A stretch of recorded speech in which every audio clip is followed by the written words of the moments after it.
Good evening and welcome to Torpedo7. We're here tonight at our Mount Wellington store. My name's Chris, this is Kiana, and tonight we're going to run through how to fit your pack and then how to fill it. So, this is our Osprey pack fitting tool just here. What we're doing when we're measuring is we're measuring just between the torso length, between the iliac crest, which is essentially the top of your hip. Top of your hip bone, yeah. Yep. And then the C7 vertebrae, which is the very bottom of your neck, just where the neck meets the spine. Cool. And we're doing this with the fitting jig because it saves us a bit of time, but if you happen to be at home and you've got a friend around helping you, we can also show you some ways to fit the pack without such tools. Just takes a little bit longer. Yeah. So. Cool, awesome. Right. So what you want to do is we will first fit the waist. You want the iliac crest, which is the top of your hip bone, just in that little space there. Now what I'm doing is just loosening off the straps a bit because we want to get the hip belt position first before we tighten it. Yes. So if you're feeling down for your iliac crest, it's between your rib cage, which is the bony bit at the top here. You'll go through a squishy bit and you'll find the top of your hip bone where it becomes hard again. What we want to do is we want the pack sitting just on that top of that hip bone. Once it's in position, we want to tighten that up so that it's firm. The reason why we do this is we want to carry the weight on our hips. Our hips are a big bone connected to the femur, connected to your legs. It's very good to carry about 80% of the weight on the hip belt. The reason why we don't carry it all on the shoulder straps is that with the shoulder straps you've got lots of little bones in your back and it'll become quite uncomfortable over a long day with a heavy pack. So you want all the weight sitting here. So this is the most important part to get right first. So if you push your head forward for me, chin on the chest, what you do is you feel for the biggest bone in the neck. So right there, about there is a C7. So if you pop your head up, you can see if we line it up that Chris here is a medium. So he's sitting within that line there. Now the packs we'll be talking about tonight come in various sizes. So you can get a small, medium or a large, extra large. Different brands will do sizing in different ways and they're different also once within those sizes, different adjustabilities as well. So the other thing we can also check is if it has an adjustable waist belt, this tool allows us to see what waist size we would be. So this one here, if we draw a line, you can use the seam of your shirt down the middle of your body. I would actually fit a medium in terms of the waist belt. Again, different packs will do different adjustments there. Some you can adjust and some you can't. But the main thing we want to look for is the length first.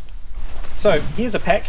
We put a bit of weight in there, and just to fill it out a little bit, you want a bit of weight in your pack. It's really crucial when fitting, because if you don't have the weight in there, when you try and put it on, it doesn't sit properly. And so you really want to put something in there. We put 2 sleeping bags in there for the moment just to fill it out. Cool, so when you are fitting your pack, you want to make sure that all of your straps are fully released.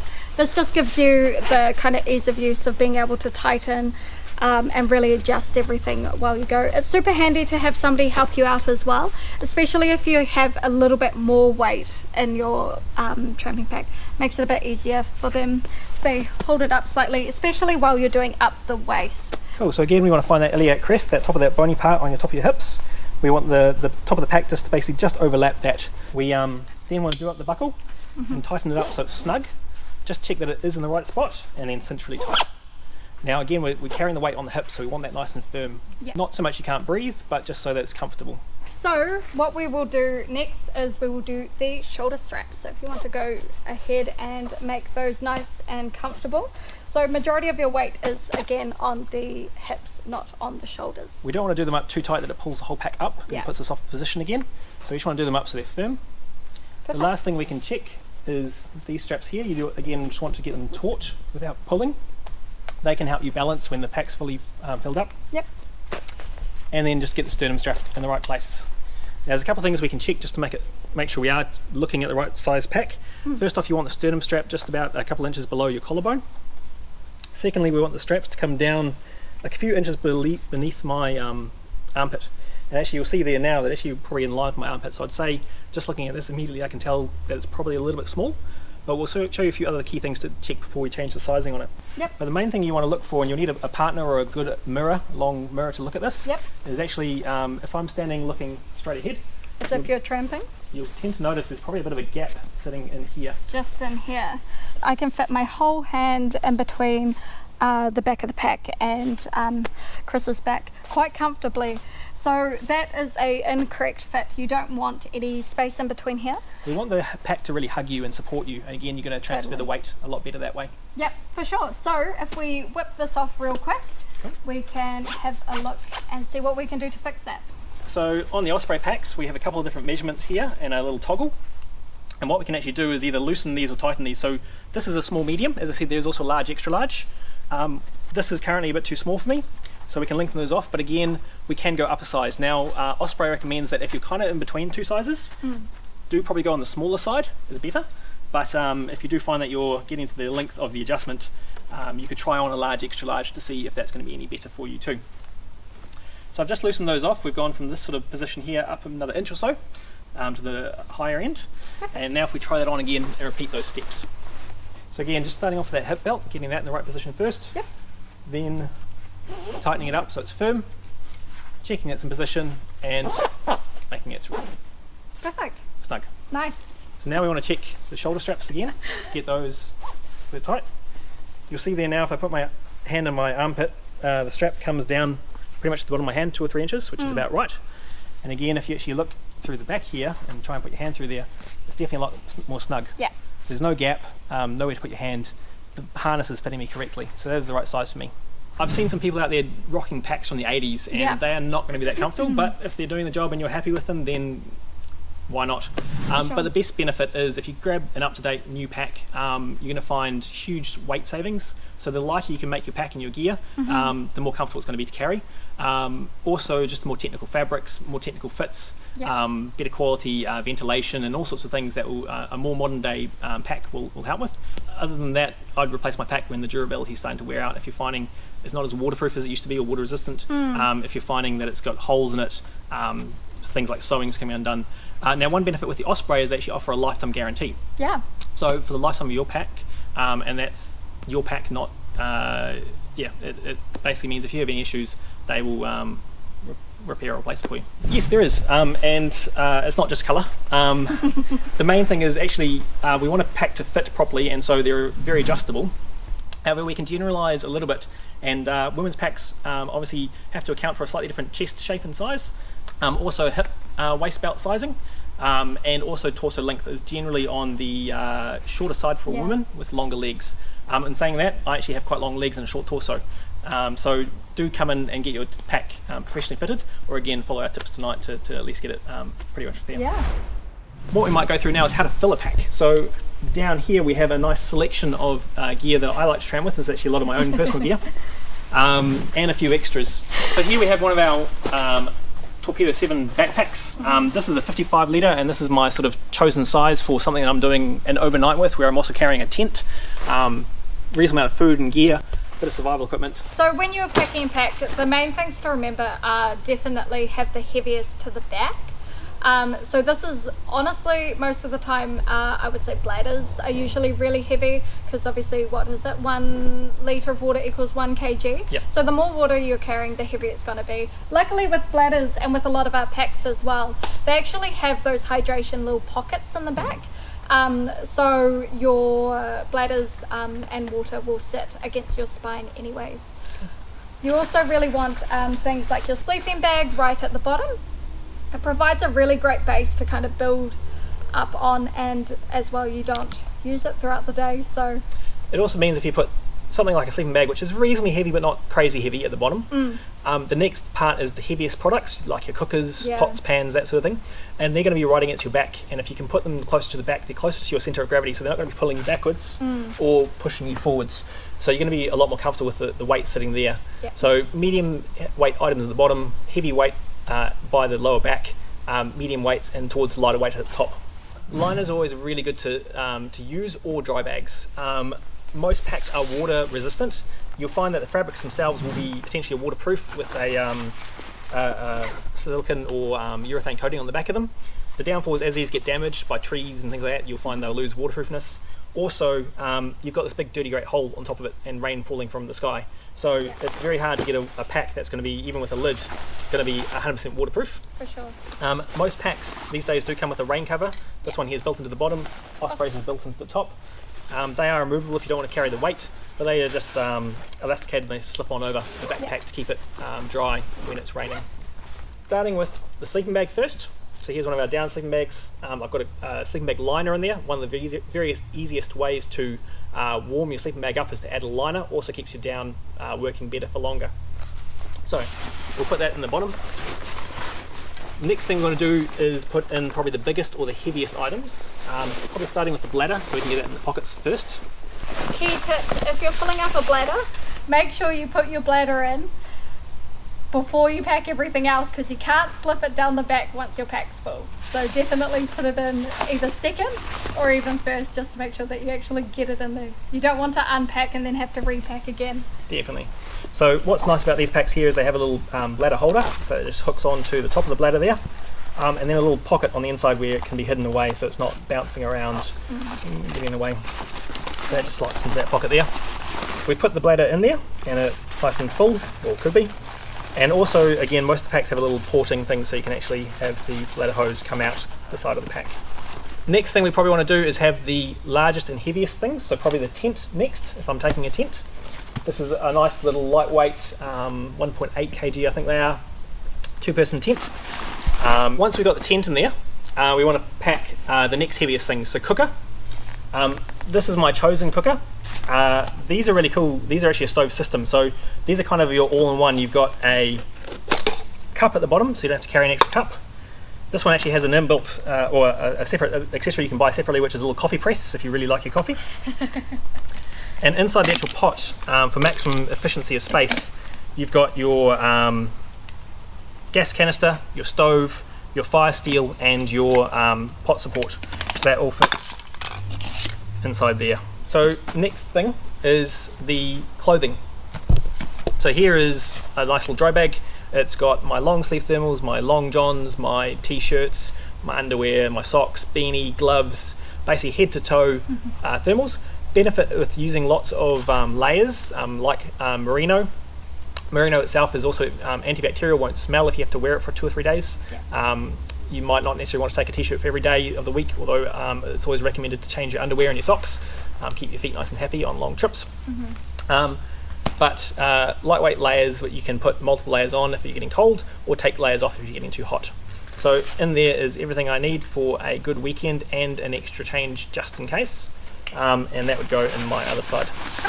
Next there I've got my down jacket. Most down jackets and also rain gear can actually often pack inside themselves, so this actually packs inside its own pocket. This isn't waterproof though, and down itself, like your sleeping bag, doesn't like getting wet. It won't keep you very warm. So this is one of T7's dry sacks. These actually come in a pack of 3. So they're super handy to have around and fantastic for really keeping everything in your pack dry and adding a little bit of extra waterproofing to kind of keep a little bit of sound mind, peace of mind when you're tramping. Cool. So we can squeeze the air out of there as well, make it even smaller, and just we roll top to top and buckle it together, and that's fully waterproof. So I've got a bit of gap down the front of my pack, so I pack all the heavy stuff towards the back. So next thing I want to put in is probably my food, because I don't need to get to it probably till lunchtime or dinner. Today I've just got a few of the backcountry freeze-dried food. I personally quite like the roast lamb and veggies, but there's some really good flavours there to suit anybody's tastes. There's Thai chicken curry, which is a bit more spicy. These are beneficial with the stove I've got because the stove boils water really efficiently and really fast. We can actually tear off these packs, pour the water in, roll top to top, seal them off, let it stew for about 10 minutes, give it a stir, and it's ready to eat.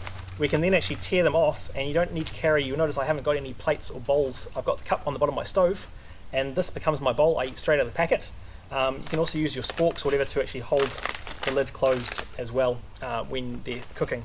And again, huge range of flavours to suit anybody's needs, including vegetarian and vegan. Yeah. So next I've got the first aid kit and the survival kit. These are nice little lightweight things. They've got everything you need, so a full first aid kit, and we also sell these as well, with all your crepe bandages, triangular bandages, everything.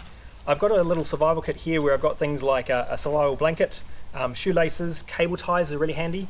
I've got tent repair patches, little pack of jelly beans in case you just need that little bit extra hit, waterproof matches, a fire steel, Now the thing about matches is usually matches can be quite unreliable, and also sometimes the electric starters on your stove. So the fire steel is the best way to be able to start any gas appliance, or also start fires Bear Grylls style if you get really lost and need some help. Got a whistle, I've got a little knife, got a little button compass, and everything I kind of need in there. Also glue for shoes is a really good one to take, urethane glue. Great for patching anything like boots that get holes in them, but also I've had, in the middle of a 5-day tramp, my sole come off my boot and had to do a repair out in the wild. So shoe glue is a really handy one to have. So it is a bit of weight, but not too terrible, and really handy. It's important as well to remember that phones don't often work at national parks or regional parks. So it's important to take things like PLBs. They're really important for keeping you safe. And this is great for anything mountain biking, surfing, anything. If ever you find yourself in need, this little thing has a battery life that will last years and will basically allow rescuers to locate you within about a metre. And they just slip into your pocket. Yeah, definitely worth investing in if you're getting outdoors regularly at all. Waterproof gear I always like to keep by the top. So I've got my overpants and my jacket. You want to grab these in a hurry if it starts raining. This is one of our A-lock sacks. This is great for keeping your phone and anything else waterproof. Keys, when you get back to your car, you don't want to have soggy keys and find you're in the middle of nowhere and can't start your car. I've got a little power bank there in case I need it. I have on my phone an app where I can actually download maps and use them even when I don't have cell phone coverage. So I keep my phone in the bag. That's pretty much the pack filled. The last little bits and pieces I've got are all the little knickknacks that you don't want to lose in your pack, but you want to be able to get to relatively easily. So they often just go on the top of your pack. So things like chocolate bar, cup of soup, fixers. We've got a little lightweight travel towel, tea towel. Toilet paper, very important. You always take toilet paper with you. We've got a headlamp so we can see in the dark. We've got things like a compass and a knife. So we know where we're going. Also a map as well of the area you're going to. We've got snacks. Now these actually on the pack, most packs these days have little pockets down on the hip belt. So we can actually pack these and get to them while we're going without having to take our pack off. So we can stuff those in there. Sunscreen is important, the New Zealand harsh sun, so a little tube like that. Wet wipes in a little Ziploc bag just down here. These are great if you don't have access to a shower. They're really good for cleaning your hands, keeping things antibacterial. Also things like toothbrushes. I have been known to cut mine in half, just to save a bit of weight. Also, if you visit your local dentist, they often have little sample sized toothpastes, great for tramping. This is a little lightweight packable day bag, so if you get somewhere like the Pinnacles and you want to go for a little day hike from the hut, means you can still carry your first aid kit, your survival kit, and a bit of snacks in a light little backpack, and this just packs away and goes in my pack there. Tissues are something else you might want to keep handy. Spork to be able to eat with. I've got my knife in there already. Strapping tape is really important. I find myself I get really bad blisters sometimes, so strapping tape is really good to be able to strap up and stop blisters. And that's pretty much the pack packed. A couple of other key things that can be quite nice is if you are going to a hut rather than tent kit, is things like slippers. You've got muddy boots that are all wet and stinky and you want to leave them outside. Grandpa's slippers, lightweight, rubber soles, so you can walk around the hut, go out to the bathroom and grab water. Really, really good. If you are carrying nicer food on, like a bit of steak on the first night, and you don't mind carrying a bit of weight, a great idea is put water in a Ziploc bag with some sponges, freeze it, makes it nice and rock solid. When it unfreezes, once you've eaten your meal, you can just squeeze the water out and it's very lightweight. I've got my coffees and teas, little coffee sticks or coffee bags ready to go. Tomato sauce you can often get from cafes or McDonald's and things. Last little thing is if you've got kids or other people with you, taking some games is always quite cool idea. I learned quite a few new card games while out tramping. And lastly is the very handy walking poles. So walking poles are a great asset.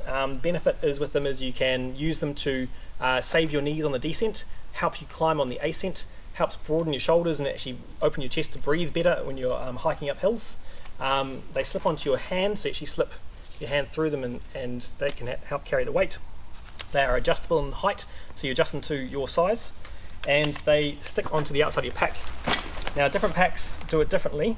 Ours have this nice little toggle here, so if we get some of these straps out of the way, and this little tool loop at the bottom.